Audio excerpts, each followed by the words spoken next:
চট্টগ্রাম বিশ্ববিদ্যালয় কেন্দ্রীয় ছাত্র সংসদ নির্বাচনের ভোট গ্রহণ শেষে চলছে গণনা।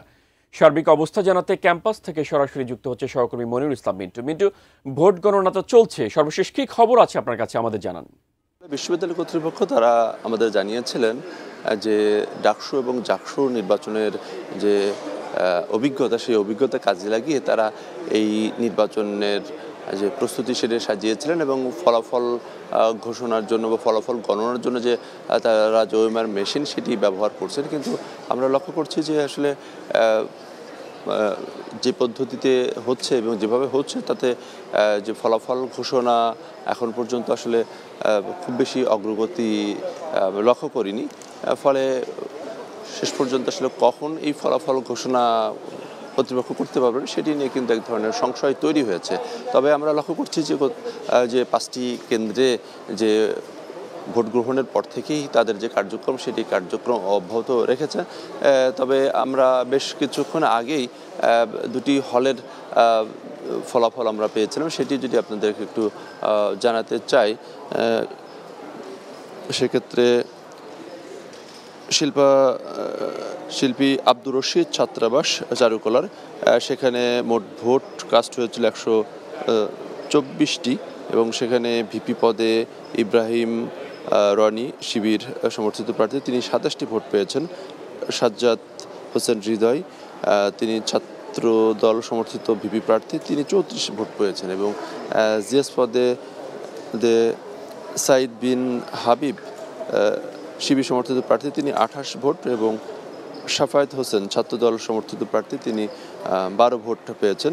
তবে এজিএস পদে শিবির সমর্থিত প্রার্থীর চেয়ে ছাত্রদল সমর্থিত প্রার্থী তৌফিক তিনি এগিয়ে রয়েছেন। অন্যদিকে মাস্টারদা সূর্য সেন হল, সেখানে ইব্রাহিম রনি শিবির সমর্থিত প্রার্থী, তিনি পেয়েছেন 130টি ভোট।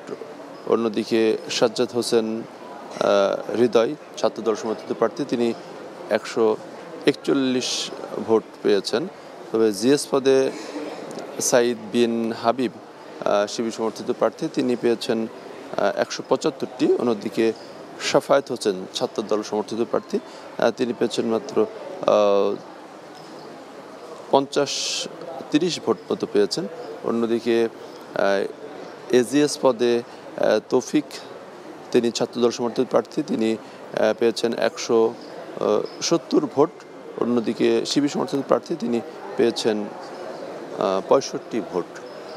তবে অন্যান্য যে হলগুলোতে, সেই হলগুলোতে ভোট গণনা সেটি চলছে। ফলে সেই সব জায়গাগুলোতে এখনও কোন প্যানেল বা ভিপি বা জিএস বা এজিএস পদে কারা এগিয়ে রয়েছেন সেই বিষয়টি এখন পর্যন্ত আসলে খুব একটা স্পষ্ট হয়নি। আমরা আশা করছি যে ভোট গণনা শেষে যেই হলেরই তথ্য আমরা পাবো সেটি আমরা জানাতে পারবো। তবে আমরা কিছুক্ষণ আগে লক্ষ্য করছিলাম যে বাণিজ্য অনুষদ, সেই বাণিজ্য অনুষদের সামনে ছাত্র দল এবং ছাত্র শিবিরের যারা সমর্থক, তারা দুটি ভাগে বিভক্ত হয়ে তারা স্লোগান দিচ্ছিলেন এবং তারা আনন্দ উল্লাস করছিলেন। অর্থাৎ দীর্ঘদিন পর বিশ্ববিদ্যালয় যে নির্বাচন, সেই নির্বাচনের মাধ্যমে তাদের যে ছাত্র প্রতিনিধি তারা নির্বাচন করতে যাচ্ছেন এবং তারা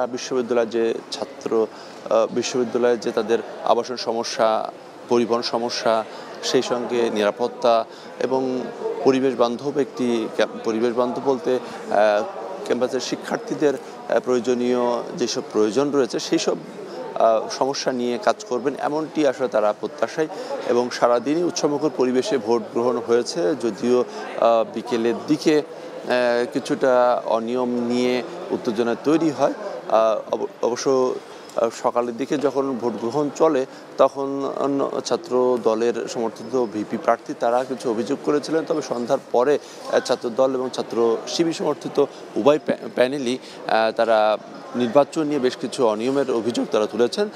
তবে বিশ্ববিদ্যালয় কর্তৃপক্ষ তারা বলছেন যে আসলে একটি উত্তেজনাপূর্ণ নির্বাচন, সেখানে কিছু অভিযোগ, পাল্টাপাল্টি অভিযোগ সেটি থাকবে, এটি আসলে নির্বাচনের সৌন্দর্য। তবে সার্বিকভাবে ভোট গ্রহণের জন্য যে প্রস্তুতি ছিল, ভোটের ফলাফল ঘোষণার ক্ষেত্রেও সেই ধরনের প্রস্তুতি রয়েছে। এবং পাশাপাশি নিরাপত্তার বিষয়টিও বলি, এখানে পুলিশের পাশাপাশি বিজিবির সদস্যদেরও কিন্তু ক্যাম্পাসে টহল রয়েছে।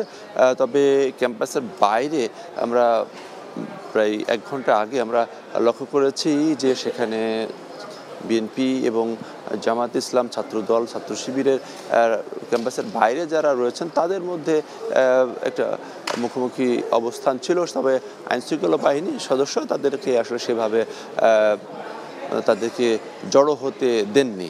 সব কিছু মিলিয়ে বলা যায় যে আসলে ফলাফল ঘোষণার যে কেন্দ্র, সেই কেন্দ্রটিতে দেখতেই পাচ্ছেন ফাঁকা রয়েছে। এই 5টি